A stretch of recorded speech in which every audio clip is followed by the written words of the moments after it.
Tumunog ng malakas ang tiyan mo sa kalagitnaan ng meeting kasama ang mga kliyente.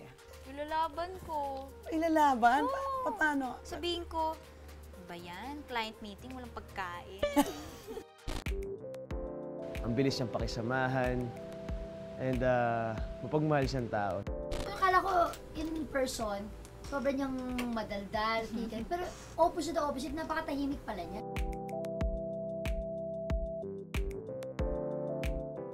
Taong 2009 nang pumasok siya sa showbiz at ang unang proyektong ibinigay sa kanya ang gumanap sa papel na Batang Jody sa Stairway to Heaven.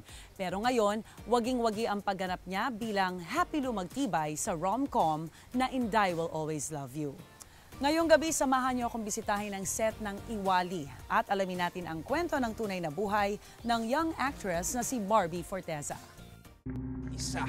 Ate, umalis ka na. Hindi kita, umalis ka na. Minsan niya tayong pinaiyak, pinakilig,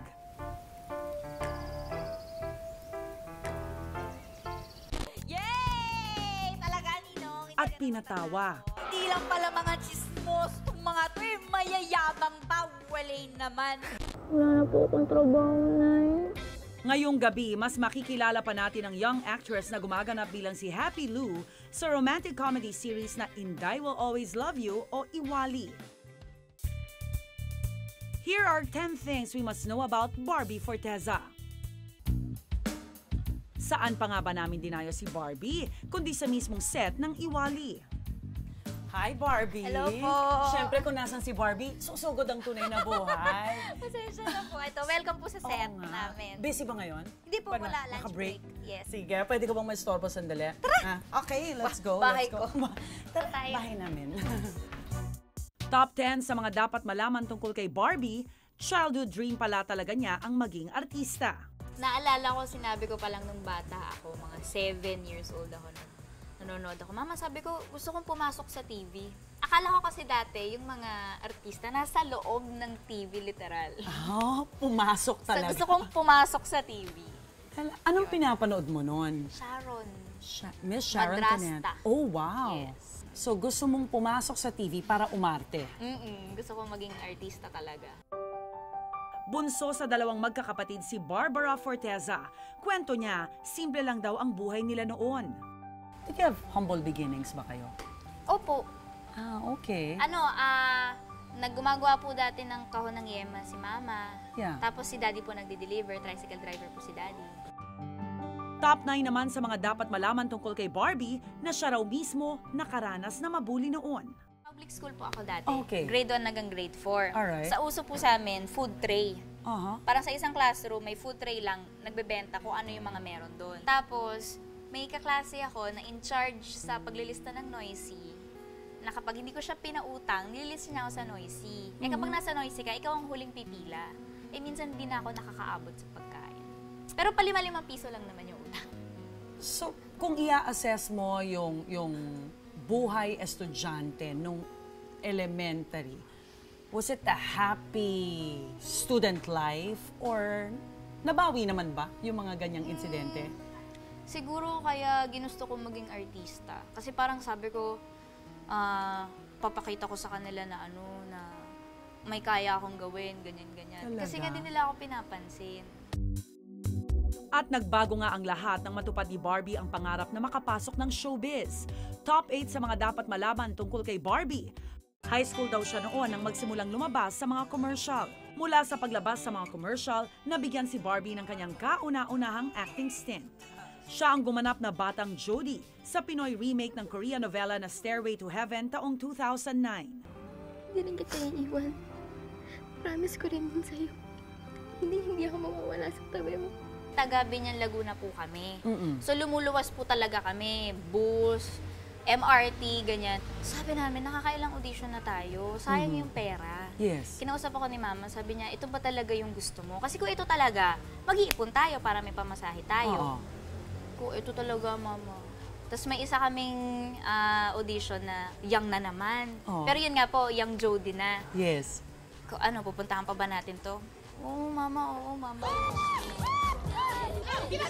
At dahil nga inilaban ni Barbie ang pag-aartista, Hi, Ate Lizzie. Sandamakmak na proyekto naman ang naging kapalit. Pilyang Kerubin at Twin Hearts taong 2010. Okay ka lang ba? Nita Negrita ng sumunod na taon. Nita, ooperahin ang nanay mo. Puntahan na po natin siya. Tweets for my sweets Ay, Why not? Sige na. Tigilan niya ako, hindi siya mabait at hindi siya cute. at Luna Blanca noong 2012. Hoy! Ikaw! Huwag mong madamay-damay dito ang nanay ko! The Half Sisters noong 2015. Ikaw ba yung partner ko? Bilang isang love team is something sana pwede maulit kasi kay Barbie, I learned so much from her. And hindi lang sa pagiging isang actor but isang makulit na tao. And I guess yung nakikita nyo ngayon yung pagiging makulit ko galing kay Barbie dahil she's very confident. To love you later, to love you tomorrow. Nang sumunod na taon, naging magka-love team ulit sila ni Andre Para sa primetime series na That's My Amboy. So, ilang beses mong pinanood yun bago mo makabisado, ha? Sa dami ng nagawang proyekto ni Barbie, top 7 daw na dapat malaman tungkol sa kanya na nakatanggap na rin siya ng ilang acting awards. Manghihingi sana kami ng tubig eh. Kaso, sinugod niya kami, pinano niya kami.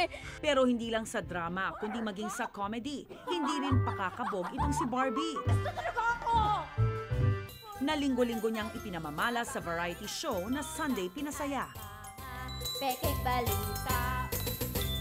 So that's the komedyante side of Barbie. Yes. Yung nakikita namin sa Sunday Pinasaya. And some of your shows also, lumalabas Yes. yung pagkakomedyante mo. Actually, off-cam naman po pag nakakape ako. Nakakape? Nakakape, masaya naman po akong kausap. Oo. Sir, maraming salamat po sa lahat. Pero isa na yata sa mga di malilimutang proyekto ni Barbie ang magkaroon hindi ng isa, hindi ng dalawa, kundi ng 4 na leading man sa primetime series na Meant to Be noong nakaraang taon. Sobrang mabait siya. Tapos, syempre, lagi ako mahirapan sa Tagalog nung time ng Meant to Be kasi hindi ko talaga alam, hindi ko talaga marunong mag-Tagalog. Tapos, lagi ako siya tinutulungan. Ang arte mo. Pinapangiti lang kita. Lungkot mo eh. Yung Meant to Be nga, mas naging close kami sa isa't isa kasi mas nakakasama namin siya madalas, mas nakakausap. And na-discover ko na sobrang professional niya pala. And concerned siya sa co-actors niya.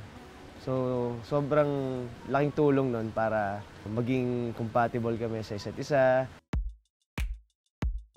Mukhang sobrang compatible nga nila dahil ang top 6 that we must know about Barbie, 1 year na silang in a relationship ni Jack Roberto. What is it about Jack that made you fall for him? Inuna niya pong ligawan yung mga magulang ko. Parang sa panahon ngayon na text-text na lang. Yes. Uy, labas tayo. Uy, sa text na lang. Uy, tayo na ba? Siya hindi. So he's a gentleman. Inuna si nanay. Tsaka po siya talaga, very Pinoy manligaw. Minsan ngayon sa taping, sabay na silang kumakain ni Daddy, na hindi ko alam. Mas una silang nakasundo ni Daddy actually. Napakaganda ng personality niya. Kumbaga, walang problema sa kanya. Ang bilis niyang kausap, ang bilis niyang pakisamahan, and mapagmahal siyang tao. Ay, Diyos ko, Lord! Makakarating na ako sa Cebu! Parang nasa Cloud9 nga raw ngayon ang young actress na si Barbie Forteza. Dahil waging-wagi ang ratings ng pinagbibidahan niyang rom-com series na Inday Will Always Love You. At sa pagpapatuloy ng ating 10 Things We Must Know About Barbie, ito ang fact number 5. Alam niyo ba na si Barbie mismo ang nagsuggest na magkaroon ng trademark hairstyle ang karakter niyang si Happy Lou? Para nauso ulit ang braid. Yes! Opo, ang pa-braid ni Happy Lou. Nakakita ka na rin ba ng mga taong Madami. ginagaya-gaya Meron yung na hairstyle mo? feature po sa unang year. May mga babaeng nagpapadala kay Barbie na ginagaya ang ayos ng buhok ni Happy Lou. Feeling ko nagiging positive na rin yung araw nila pag nakaganon sila. Kailangan natin to! Awatin mo. Please, please, please, please po. Amen. Yung pagiging palaban ni Happy Lou sa totoong buhay, lalaban ka rin. Palaban ka rin. Oo naman po. Parang siguro dala na rin ng tagal ko sa showbiz, nag-mature na rin ako, alam ko na yung gusto ko. Na kung kinakailangan ako yung gumawa nun para mangyari, Yes. para magkatotoo, ako ang gagawin. Speaking of pagiging palaban, tignan nga natin kung palaban din si Barbie sa inihanda naming minigame. Alright, Barbie, meron tayong konting game lang Yeah. para sa'yo. Meron ako mga ilang sitwasyon dito at gusto kong malaman kung pag naharap ka sa mga sitwasyong ito, hahayaan mo na lang ba?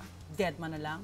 Escape ka na lang sa sitwasyon? Escape na Or, ang laging sinasabi ni Happy Lou, Ilalaban natin yan. ilalaban natin yan. So, hawakan mo to. Alright? At pumili ka ng sitwasyon, babasahin ko. Ito, makikita talaga namin ang personality mo dito. Tumunog ng malakas ang tiyan mo sa kalagitnaan ng meeting kasama ang mga kliyente. Hayaan na lang, deadma, or paano mo ilalaban yan? Ilalaban ko. Ilalaban? Paano? Sabihin ko, ano ba yan? Client meeting, walang pagkain. Pakatotoo lang, diba? Diba? Opo, ganun ako. Taklesa din po ako. Oo. Yan. May rason naman kasi kung bakit tumunog ang tiyan. Yes. So, laban. Laban. Okay, next. Na-wrong send ka sa tatay mo Oh my God. ng sweet message mo para sa boyfriend mo. Nangyari na ba to? Hindi naman. Hindi pa naman. Daddy? Okay. Ina-assure ko na malayo yung pangalan nila para hindi ako nagkakamali. Pero pag ganito, ilalaban mo o hayaan mo na lang? Explain later. Hayaan ko na lang. Hayaan na lang. Kasi si daddy hindi naman siya matanong. So, feeling ko siya na rin naman mismo yung Oo. hahayaan niya na lang. Correct. Boyfriend mo na naman eh. Unless na tinatago mo sa Correct. kanya, diba? Alright, thank you very Yay, much. thank you po. you.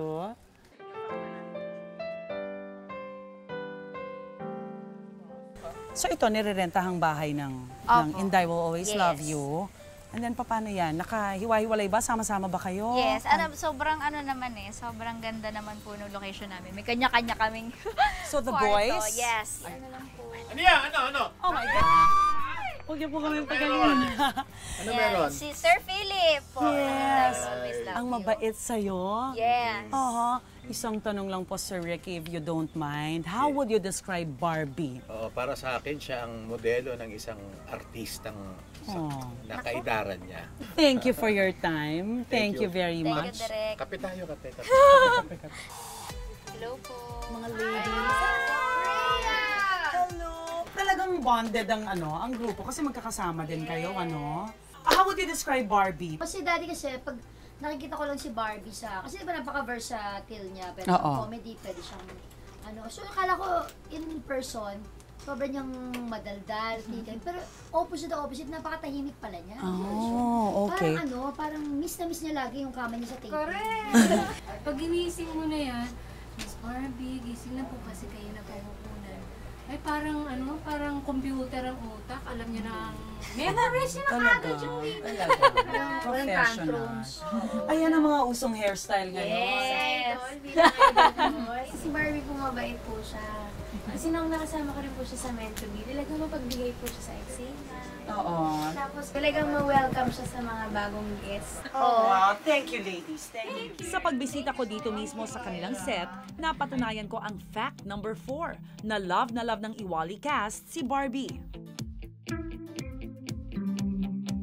Good afternoon po. Sorry lang po sa konting istorbo.